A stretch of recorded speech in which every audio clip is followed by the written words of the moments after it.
Did you know that Amazon was once a tiny company in a Seattle garage? In 1994, Jeff Bezos quit his job, called all the major publishers, and asked them to pay him to take their books online. And just like that, Amazon was born.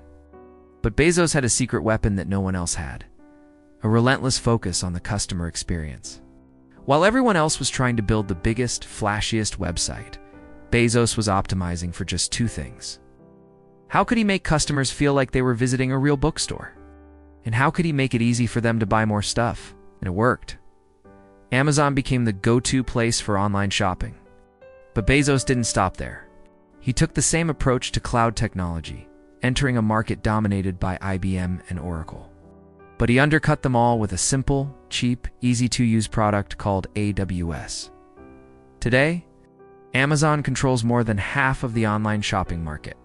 They dominate cloud technology, and they even put humans in space for the first time. And it all started with a single product: books. When we think of Jeff Bezos, images of a billionaire tech mogul, founder of Amazon, and pioneer of space travel come to mind. But how much do we really know about the man behind the empire? What were the defining moments that shaped his ambition? This is the story of Jeff Bezos. Jeffrey Preston Bezos was born in 1964 in Albuquerque, New Mexico. His beginnings were far from the image of a billionaire tech mogul. His mother, Jacqueline, was a teenager when she had him, and his biological father soon disappeared from the picture. It was Miguel Bezos, a Cuban immigrant who fled to the United States alone at the age of 16, who later adopted Jeff and gave him both his name and his sense of perseverance. In this complex family story lies the seed of a man who would one day redefine ambition. From a young age, Jeff showed signs of relentless curiosity. He built science projects in the garage, rigged household appliances into makeshift experiments, and even devised electrical alarms to keep siblings out of his room. These weren't just childish hobbies, they were glimpses of an engineer's mind, always dissecting, always building. Even as a child, Bezos seemed less interested in what things were and more in what they could become. In high school, Bezos gave the valedictorian speech, already pointing toward the stars. He spoke of building colonies in space to preserve Earth, an audacious dream that seemed far removed from the realities of everyday life. But to Bezos, space wasn't just fantasy, it was destiny.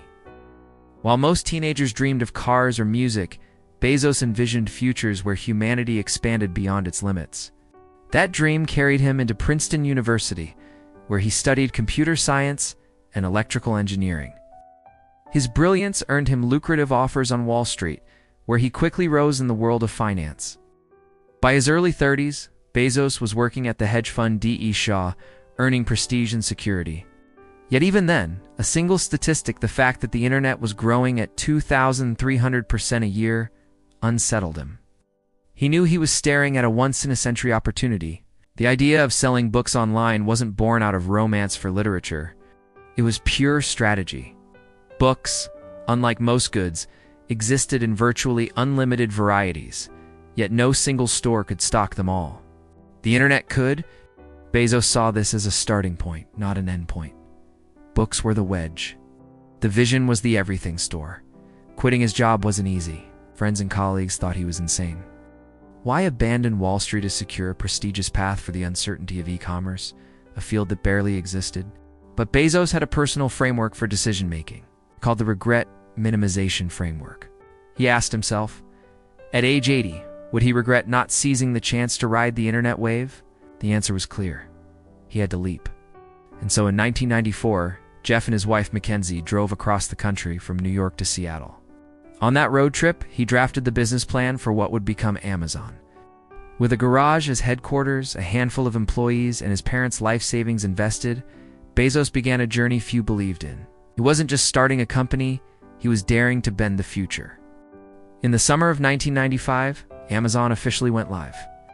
The website was plain, the operations scrappy, and the employees few. Orders trickled in at first, but within weeks, demand exploded beyond what the tiny team could handle. Books piled up in the garage, packing tables were too small, and employees had to kneel on the floor to prepare shipments. It was chaotic, exhausting, and unsustainable. Yet amid the struggle, there was an ageist sense that they were building something larger than themselves. But growth came at a price. The faster Amazon expanded, the more money it lost. Shipping costs devoured margins, infrastructure was expensive, and investors were skeptical. Traditional analysts scoffed at Bezos, calling his business Amazon bomb. They questioned whether anyone could ever make a profit selling books online. The company's survival was not just uncertain, it was improbable. Competition also intensified. Giants like Barnes & Noble and Borders entered the online arena, armed with brand recognition and far deeper pockets. To outsiders, Amazon looked like an underdog, doomed to be crushed. Inside the company, the pressure was suffocating. Employees worked brutal hours under the mantra, "Get big fast," knowing that scale was the only way forward. It was not uncommon to wonder, would Amazon even be alive by next year? Then came the dot-com bubble. In the late 1990s, investors poured money into internet startups, inflating valuations to irrational heights. Amazon benefited from the capital flow, but when the bubble burst in the early 2000s, the crash was devastating. Amazon's stock price fell from over $100 to less than $10, wiping out billions in market value. Critics declared the company finished. It was a moment where surrender seemed logical, but Bezos refused to give in. While others cut back, he doubled down on his philosophy: prioritize customers, reinvest profits, and think long-term. Instead of chasing short-term survival, he bet everything on building infrastructure, distribution centers, technology platforms, and logistics networks that would allow Amazon to scale sustainably. To many, it looked reckless. To Bezos, it was inevitable. One of the most crucial pivots during this time was expanding beyond books. Music, electronics, and toys soon appeared on Amazon's shelves. Each new category brought new complexities, more suppliers, more warehouses, more risk, but also more growth. Amazon was slowly transforming from an online bookstore into a digital marketplace. These years were the crucible of Amazon's identity. The company faced near collapse, relentless competition, and public humiliation. But it also discovered its DNA: resilience, obsession with the customer, and the courage to endure short-term pain for long-term vision. In the fire of struggle, the foundations of the future empire were forged. When Amazon finally emerged from its survival phase, it didn't just continue, it accelerated. By the early 2000s, Bezos and his team realized that the company could no longer be defined merely as an online bookstore. The next step was scale, and scale required innovation that went beyond inventory and logistics. This was when Amazon transformed from a scrappy retailer into a technology company with ambition far larger than anyone could imagine. One of the first great innovations was deceptively simple: customer reviews. At the time, it seemed counterintuitive. Why would a company allow negative feedback on its own site? Yet Bezos insisted. Transparency, he argued, would build trust. This decision turned Amazon into more than a store. It became a community where customers felt empowered to share their voices. That trust, once established, became Amazon's invisible currency. Momentum truly shifted with the introduction of Amazon Prime in 2005. At first, it seemed radical, an annual subscription that promised free 2-day shipping on millions of items. Many dismissed it as financial madness, but Bezos understood something fundamental. Loyalty is more valuable than profit. Prime didn't just change shopping habits, it created a psychological shift. Members stopped shopping around because Amazon became their default. Prime was not a service, it was an ecosystem. Then came Kindle in 2007, a device that disrupted Amazon's own origins. With Kindle, books became digital, accessible instantly from anywhere in the world. Traditional publishers resisted, fearing the erosion of print, but readers embraced it. Kindle wasn't just a gadget, it was a statement. Amazon was willing to reinvent the very product that had first made it famous. Few companies have the courage to disrupt themselves. Perhaps the boldest leap was Amazon Web Services AWS. What began as internal infrastructure to manage Amazon's own complex systems soon evolved into a service for others. Few outside the company understood its significance at launch in 2006. Yet within years, AWS became the backbone of the internet, powering startups, corporations, governments, and even Netflix, one of Amazon's competitors in streaming. Suddenly, Amazon wasn't just a retailer. It was a platform on which the digital economy itself was being built. Every move during this era carried risk. Prime could have drained resources. Kindle could have alienated publishers. AWS could have failed to attract clients. Yet each became a cornerstone of Amazon's empire. Bezos once said, "If you double the number of experiments you do per year, you're going to double your inventiveness." Innovation was not luck, it was institutionalized. By the end of this period, Amazon was no longer defined by books, nor even by retail. It was defined by its willingness to imagine new frontiers, test them, and scale them relentlessly. Momentum was no longer fragile, it had become unstoppable. Amazon had shifted from a survivor of the dot-com crash to a creator of industries, shaping not just how people shopped, but how the digital world itself functioned. You should see this graph, look at that. What does it mean? It means that if you want to understand what makes Amazon so powerful, you have to understand risk. By the 2010s, Amazon was no longer just a retailer. It had become a force stretching across industries, technology, logistics, entertainment, even food. But with expansion came escalating risk. Every new move was a gamble, and every gamble carried consequences. For Bezos, the path forward wasn't about safety. It was about boldness and the willingness to stake everything on growth. Amazon poured billions into building a global logistics network, giant fulfillment centers, fleets of delivery vans, and even experiments with drones. These investments consumed enormous amounts of cash, frustrating investors who wanted quick returns, yet Bezos stood firm. "We are willing to be misunderstood for long periods of time," he said. In his mind, short-term sacrifice was the price of long-term domination. The company's acquisitions became turning points. In 2014, Amazon bought Twitch, a live streaming platform that only the gaming world understood. Few saw the value in it.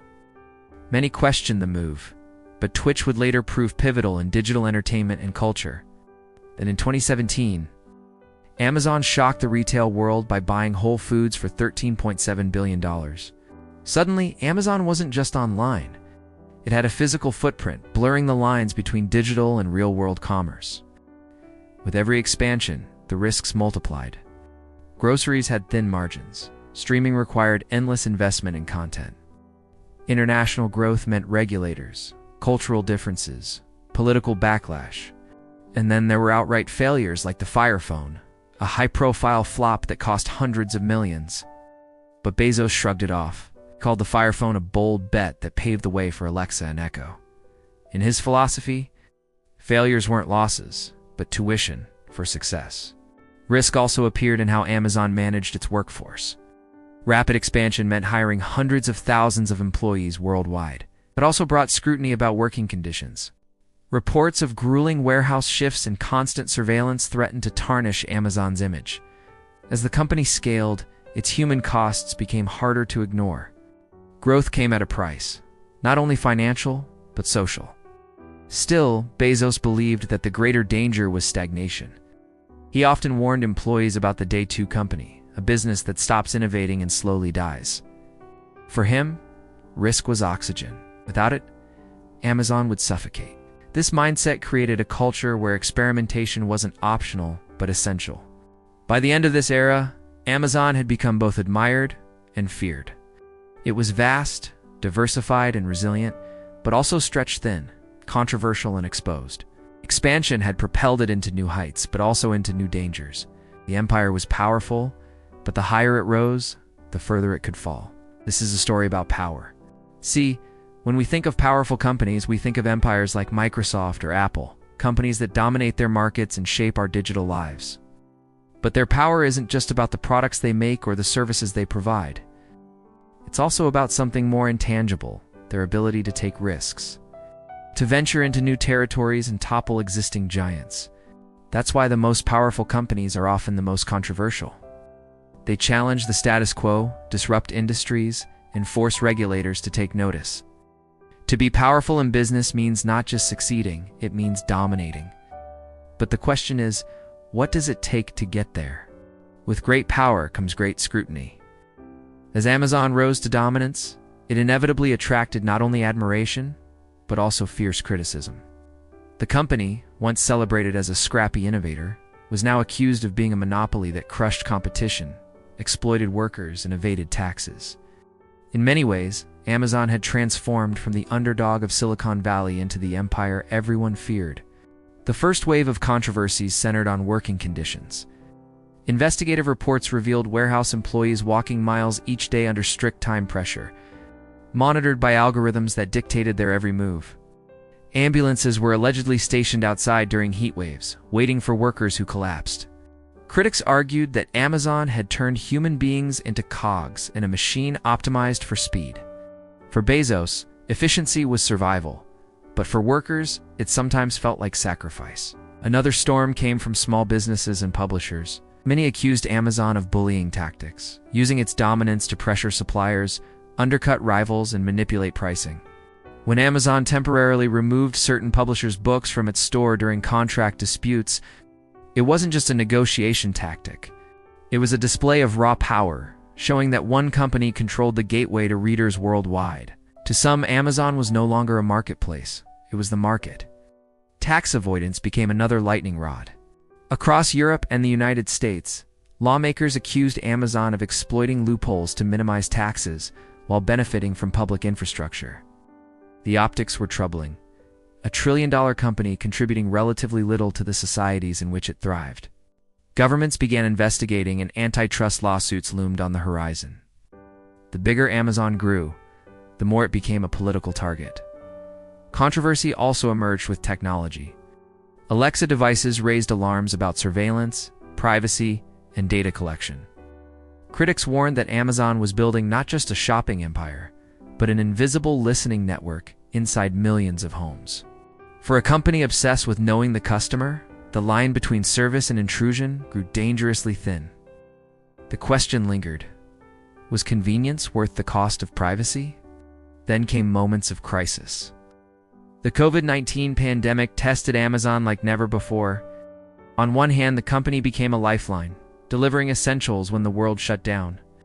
On the other hand, warehouse outbreaks, labor strikes, and safety concerns revealed deep cracks in its system. For many, the pandemic didn't just show Amazon's strength, it exposed its fragility and the human toll behind its efficiency. Through it all, Bezos remained unshaken. He framed controversies as proof of Amazon's impact, arguing that criticism was the price of being bold. Yet beneath the surface, Amazon's image was shifting. It's no longer just a symbol of innovation.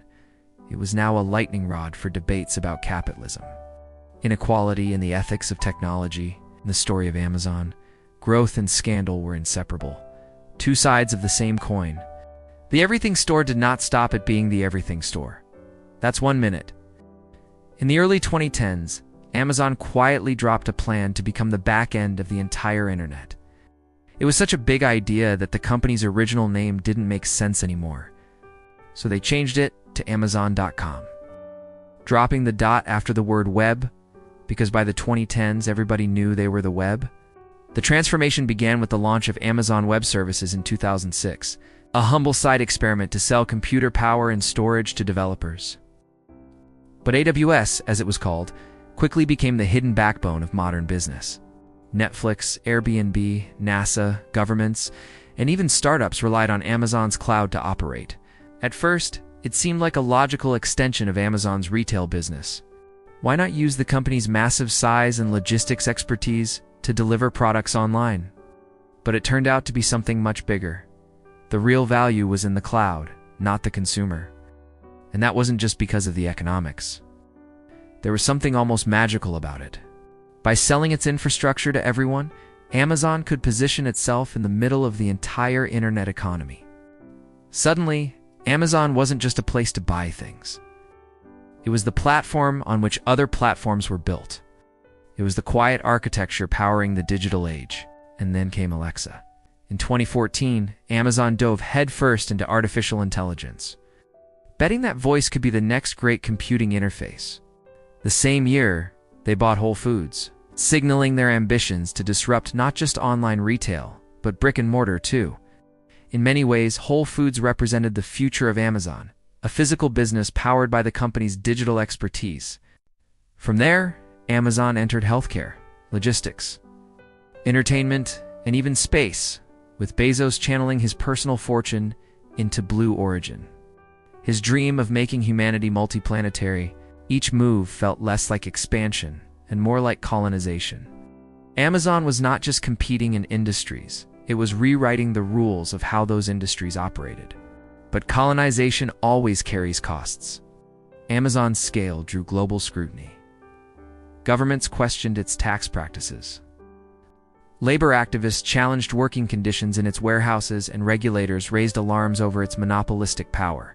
At the same time, its reach into nearly every facet of daily life made it impossible to ignore.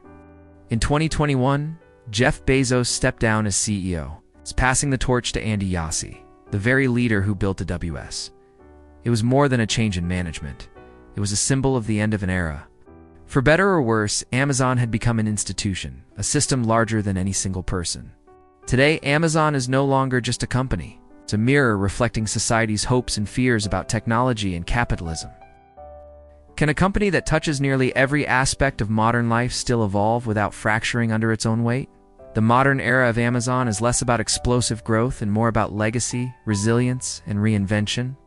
When we look at the empire Jeff Bezos built, it's easy to be dazzled by the numbers, the trillions in market value, the millions of customers, the sheer dominance in e-commerce. But beneath the statistics lies a more human story, the persistence of an idea against all odds. The journey of Amazon reminds us that greatness is rarely born overnight. It is sculpted slowly, through trial, failure, and relentless iteration. Perhaps the most profound lesson from Bezos is his obsession with the customer. He often repeated, "We're not competitor-obsessed, we're customer-obsessed." This philosophy anchored Amazon during storms of uncertainty. For entrepreneurs, this is more than a slogan. It is a compass. While competitors may come and go, customers remain the lifeblood of any business. To serve them better each day is to build resilience that no disruption can easily erase. Another reflection lies in Amazon's tolerance for failure. Bezos treated failures as investments in discovery. From the collapse of the Fire Phone to the early skepticism around AWS, Amazon normalized mistakes as stepping stones. This mindset is liberating. It teaches us that failure is not the opposite of success, but a necessary ingredient of it. In a world where risk is often punished, Amazon's story urges us to embrace uncertainty with courage. Yet no legacy is without shadows. Amazon has been criticized for labor practices, monopoly power, and its impact on small businesses. These criticisms remind us that scale magnifies both virtues and flaws. For entrepreneurs, the warning is clear. Growth is not neutral. It carries responsibility. How a company chooses to wield its influence will define whether it becomes a force of progress or a cautionary tale. From a philosophical lens, Bezos' worldview reflects an almost stoic discipline. Focus on what you can control. Prepare for what you cannot, and never stop adapting. His famous Day One principle encapsulates this idea that complacency is the silent killer of every great company. The moment you believe you've arrived is the moment decline begins. This principle is not just corporate wisdom, it is personal wisdom for anyone seeking a meaningful life. The biggest takeaway for entrepreneurs may be paradoxical. Dream big, but act small. Amazon's grand vision of becoming the everything store was realized only because of countless micro-decisions, better logistics, faster delivery, stronger servers, tighter code. The glamour of vision is meaningless without the grind of execution. In this tension between the grand and the granular lies the secret of Amazon's endurance. And so, we are left with the question, will Amazon remain a titan in the next 10 years? The answer depends not just on its technologies or strategies, but on whether it can preserve its restless spirit. For us, the real reflection is more personal. What are we building today that will outlast us tomorrow? Bezos' story is not just about Amazon, it is a mirror. A reminder that behind every empire is a single decision: to begin, to persist, and to never stop learning.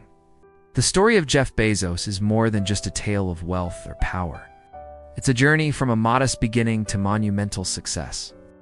His rise is a testament to the transformative power of ideas, the relentless pursuit of excellence, and the courage to challenge the status quo. In 1994, in a small garage in Seattle, an idea was born that would soon change the world forever. Jeff Bezos, a young, ambitious entrepreneur, had a vision: to create an online bookstore that would revolutionize the way people shopped. With just a few $1,000s in his pocket, Bezos quit his job, called up his buddy from college, and together, they embarked on a journey that would soon become the largest company in the world. But how did Amazon, which started as an online bookstore, evolve into a massive conglomerate that literally sells everything? The answer lies in Jeff Bezos' relentless focus on customer obsession. He understood that if the company could provide customers with lower prices, faster delivery, and better service, success would follow. This simple philosophy led Amazon to become a trusted brand that reshaped the global retail industry. What was once considered impossible, like same-day delivery or unlimited digital content, became the norm, because Bezos dared to push the boundaries of what was possible. Amazon's success didn't stop at retail. Bezos saw opportunities beyond the horizon. He ventured into cloud computing, entertainment, artificial intelligence, and even space exploration. Each new frontier was met with the same level of commitment and innovation that had made Amazon a household name. While Amazon's dominance has brought challenges like concerns over worker conditions, market monopolization, and the immense power concentrated in one company, it's undeniable that Bezos reshaped global commerce. He built one of the world's most valuable companies and inspired a generation of entrepreneurs to think bigger and aim higher. At the core of Bezos' success is his unwavering belief in the power of ideas. He recognized that the future belonged to those who dared to imagine the extraordinary and then worked tirelessly to make it a reality. His journey from a small garage to outer space is a testament to this belief.